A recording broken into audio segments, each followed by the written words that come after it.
అందరూ ఎలా ఉన్నారు? నేనైతే చాలా చాలా బాగున్నా. ఇప్పుడు మీరు చూస్తున్న పిక్స్ అన్నీ కూడా రిఫరెన్స్ పిక్స్ అండి. ఫస్ట్ ఆఫ్ ఆల్ ఈ వీడియో ఫస్ట్ టైం చూస్తున్న వాళ్ళైతే సబ్స్క్రైబ్ చేసుకోండి మా ఛానల్ని. అలాగే లైక్ చేయండి, మీకు తెలిసిన వాళ్ళకు కూడా షేర్ చేయండి. మీరు ఒక్క లైక్ వల్ల చాలామంది అకౌంట్స్కి రీచ్ అయ్యే ఛాన్సెస్ ఉంటాయంట. అందుకని మీరు లైక్ చేసి షేర్ చేసి సబ్స్క్రైబ్ చేసుకోండి మా ఛానల్ని. అలాగే ఇప్పుడు మీరు చూస్తున్న ఫొటోస్ అన్నీ కూడా కస్టమైజ్ చేసి ఇవ్వబడతాయండి. కొబ్బరి బొండాలు పెళ్ళిలో పెళ్లి కూతురు ఒక్కటే సెంటర్ ఆఫ్ అట్రాక్షన్గా ఉంటారు కదా, తన చేతిలో ఉండే కొబ్బరి బొండం కూడా అంతే అట్రాక్షన్ అవుతుందన్నమాట. అందుకని చెప్పేసి మీకు నచ్చిన డిజైన్స్లో మీకు నచ్చిన కలర్లో అయితే కస్టమైజ్ చేసేయడం అయితే జరుగుతుంది.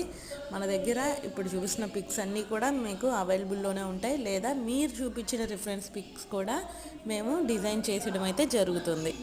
Thank you.